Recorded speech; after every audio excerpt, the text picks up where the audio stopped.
About this item: 18mm wide-angle lens. The NEEWER 2-in-1 ZV1 wide-angle and macro additional lens converts the ZV1 24mm lens into an 18mm wide-angle lens. Note: the wide-angle lens must be used with the macro lens together. 10x macro lens. The ZV1 original lens can be instantly changed into a 10x macro lens by removing the wide-angle lens and using only the macro lens.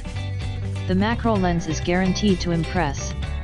Please note: the wide-angle lens should be removed by turning counterclockwise. Professional extension tube with a built-in spring. It's ideal for macro photography, keeping the wide-angle and macro conversion lens further from the camera sensor, thereby increasing magnification without degrading the image quality. Premium optical glass and multi-layer nano coating restores natural colors and eliminate interference.